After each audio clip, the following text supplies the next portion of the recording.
அனிமா, மஹிமா, கரிமா, லஹிமா, பிராப்தி, பிராகாம்பியா, இஷ்விதா, பஷிஷ்துவா, இது போன்ற 8 சித்திகளையும் நம்மளுக்கு வணங்குற ஒரு தேவி தான். இன்னைக்கு நவராத்திரி டே நம்பர் 9. இன்னைக்கு நம்ம வணங்க போற தேவியோட அம்சம் யாருன்னு பாத்தீங்கன்னா, நார்த் இந்தியா சைட்ல சித்தாத்ரி அப்படின்னு சொல்றாங்க. நம்ம ஊரு சவுத் இந்தியா சைட்ல இவங்கள பரமேஸ்வரி அப்படின்னு சொல்றாங்க. இந்த சித்தாத்ரியோட ஃபுல் ஃபார்ம் என்னன்னு பாத்தீங்கன்னா, சித்தி பிளஸ் தாத்ரி. சித்தி அப்படின்னா சூப்பர் நேச்சுரல் பவர், அதாவது நம்மளால யோசிக்க முடியாத அளவுக்கு ஒரு எக்ஸ்ட்ராடினரி பவரை தான் சித்தி அப்படின்னு சொல்றாங்க. தாத்ரி அப்படிங்கிறவனா வணங்குறது. பரமேஸ்வரிக்கு உங்களுக்கு பெரிய விளக்கம் சொல்ல வேண்டியதில்லை, அந்த பரமனுக்கே ஈஸ்வரியா இருக்கிறதாலதான் அவங்களுக்கு பரமேஸ்வரின்னு பேரு. இந்த பிரபஞ்சமே தோன்றதுக்கு முன்னாடி பயங்கர இருட்டா இருந்திருக்கு. அப்ப பாத்தீங்கன்னா ஒரு சின்ன மெல்லிய லைட், அதாவது ரே ஆஃப் லைட் அந்த இடத்துல வந்திருக்கு.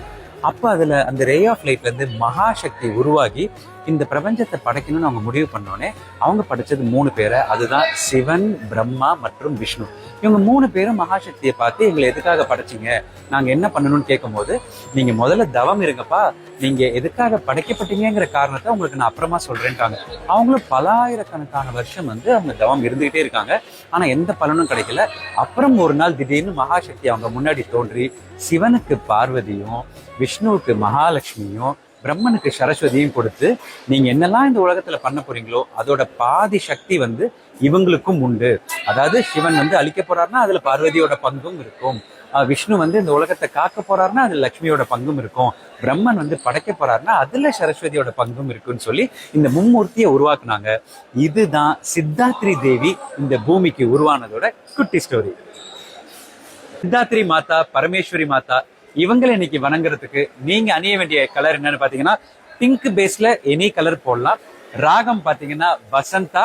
அவங்களுக்கு இன்னைக்கு பூஜை பண்றதுக்கு நீங்க என்ன நெய்வேத்தியம் வைக்கணும்னா, சக்கரை பொங்கல், பட்டாணி, சுண்டல் வைக்கலாம். அதுக்கப்புறம் அவங்களுக்கு போக வேண்டிய கோலம் என்னன்னு பாத்தீங்கன்னா, தாமரை வகை கோலங்கள் போடலாம். சோ எனக்கு தெரிஞ்சு நவராத்திரியோட 9 நாள் கதைகள் எல்லாத்தையும் உங்களுக்கு சொல்லிட்டேன். ஆனா இதோட எண்டிங் கொடுக்க போறதில்ல. இதோட மிகப்பெரிய வெற்றி என்னன்னா விஜயதசமி. அந்த விஜயதசமி உருவான குட்டி ஸ்டோரிய நாளைக்கு உங்களுக்கு சொல்றேன். நவராத்திரி 9ஆம் நாள்ல சித்தாத்ரி மாதாவையும் பரமேஸ்வரி அம்மனையும் சிறப்பா கொண்டாடுங்க. வாழ்க்கையில நல்லா இருங்க.